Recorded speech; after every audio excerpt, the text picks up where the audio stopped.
population is affected by a lot of disease, it can have a broader impact on the socioeconomic and political context. So how can we change or influence these determinants? Addressing the social determinants of health is not an easy task. It involves identifying the structural and intermediate determinants of health and taking appropriate actions to improve them.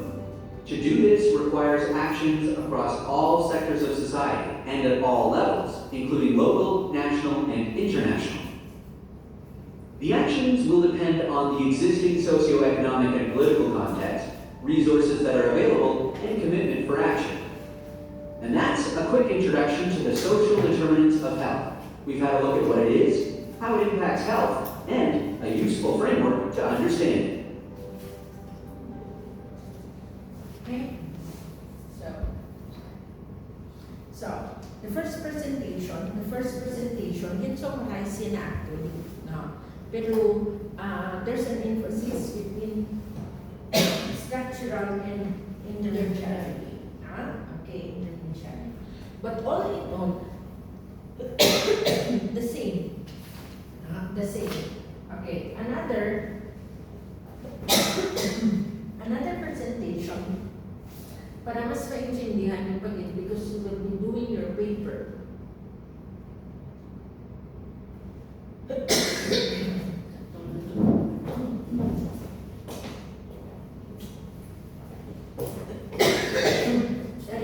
Excuse me. Pag-i-pray lang siya sa ulo. Damo na na siya ng determinants. What you water time?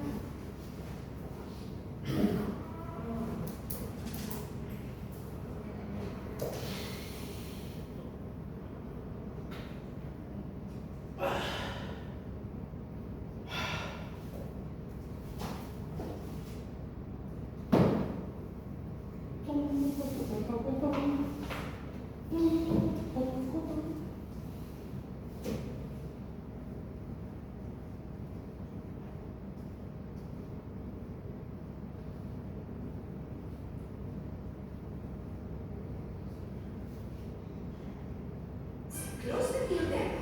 Pwede makapag yung sili mo lang sa pinanakatulog sa washing. Mas pamaliwan hindi. Sa nakaskin, sa area. In 15 minutes, sa pinusigil mo lang sa area. Ano na to? So, Dr. Sherry Bernardo Lazaro, in Okay. this lecture, This one, I will be talking about iyan sa atong Indiana version, Filipino Yes, version. some of us have used this multi-context story to teach the social determinants of health. If you were to run this slide, you will ask students to repeat the story and one by one answer this question. Back into that is your story. Each answer will be Okay. Now, here, we are still going to talk about the social determinants and health. And the topic is, bakit namatay si Rosario? Okay, bakit namatay si Rosario? Okay, so, si Doc, okay, Lazaro, no? Siya ang mahatag sa explanation why these cases happen. No? So, amo ni ang study nato ng case. Bakit namatay si Rosario? Okay, you try to listen. another answer to the red chain or web of causes involving social, economic, political, and other Yan po, determinants. di ba? Social, economic, Again, it is political. back to the key determinants of health, which you learn and probably teach as early as first year in medical school. Another way of viewing the social determinants of health is according to individual, family, and community factors, as well as socioeconomic, cultural, and environmental conditions. So it starts off from the very core, which is self. No? Pakadto. This figure by Wagstaff basically shows that health systems and health-related factors comprise only a small portion. Okay. So here, it's a clearer picture. Makita mo.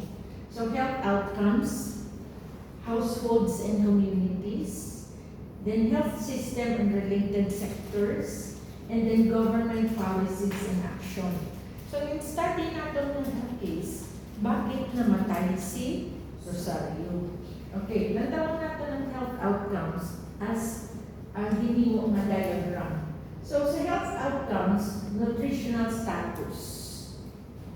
Okay, nutritional status. Nourished bala ang bata?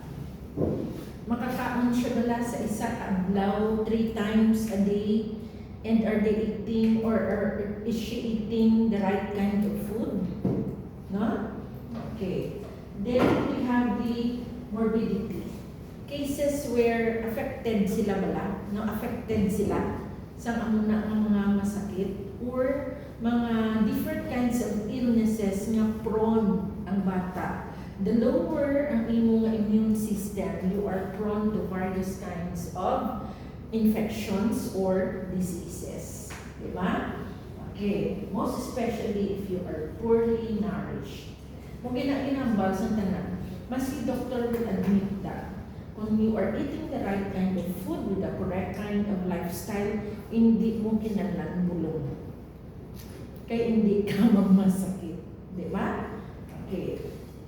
So, another is the mortality rate. Ang mortality, is it deadly? Nakamamatay? May napatay? Amugin na. So, mapatay sa ihan? Yes. Sabat natin, yes. Eh, bakit nga namatay si Rosario? Diba? So, check mo na. And then, other indices. No? Other indices, sa mga results yan ang guro sa iyang laboratory, wala sa bantay, wala sa privileges. Okay, for the household and community. No. So, anong actions ang household and the risk factors? Use of health facilities. Diin ba na sila located? Lapit bala-balay nila sa mga RHU? Maka-avail ba na sila sa ma-check up sa clinic? May DHW barangay health workers ba na sila sa ilang barangay or municipality? No? May mga hospitals ba na dito na pwede kantuan? Let's check their sanitary practices. Malimbayo bala-balay nila. Kay kalabanan, no, kalabanan, even, ang butang na uso na, nag-ina subong sa mga reels, di ba? Mga parasites. Di ba? Nag-ina subong sa reels. Batian nyo, nakitaan nyo, mag-scroll down ng mga pantaw, nga, may dito ganyan example nila, si Ricky Davao, nga na cardiac arrest, nagmasakit, tapos ang bag, may cirrhosis, nagkuhan ang iya heart, di ang napatay. Pero, so gin-autopsy siya, nakibot ko ng mga doctors, damo siya lugay, damo siya worms. Oo, especially sa heart yan, din-ut-ut, ang kidney yan, din-ut-ut.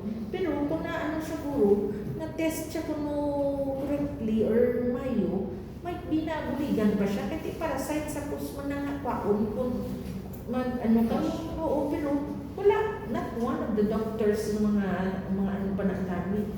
Dugay-dugay siya nagmasakit, no, hasta napatay siya. So, subong, mag-grabon man na, can afford man na, they are living in a clean place. Pero, hindi mo na iyang maibitar because they are also going places. Hindi lang yan sa ilang lugar, di ba? Kundi hindi kita magkanto. How sure are we? Yung ginakaon na itong malimpyo. They are safe. They were prepared. Nga sanitize ang mga surfaces, ang mga gamit, ang nahugasan ba na mayo. And even ang mga isda niya, actually, ang raw ng mga isda niya, hindi, sashimi, you paid sa bigger amount, right? Siyempre, mabaloy, Japanese style, mahuna. So, kakaon ka mo sila, but actually, kung hindi thoroughly clean ang inyong mga isda na ginakaon, ang mga worms nila, wala ang isda ng mga worms na makaon, egg na nila.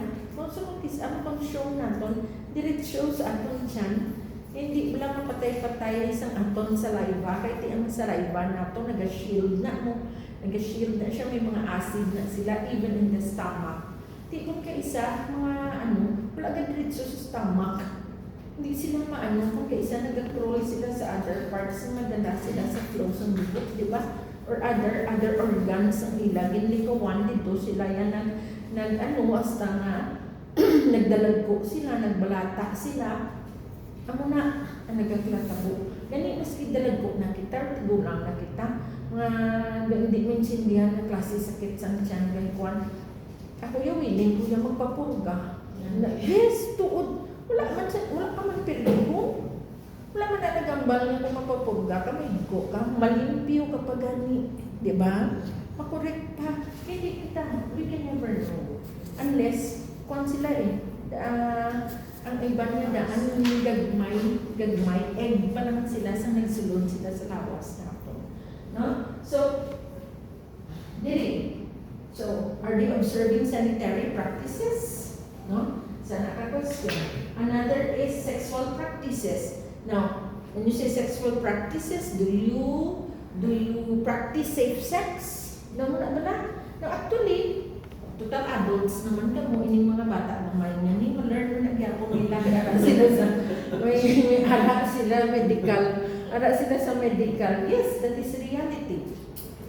Ang ginambalan ginagani, no? Kundi kung magpakasal ka mo, may mga sex education, ginaanan ka mo sa inyong mga, yes, pati ang, ano na gani, ang mga sa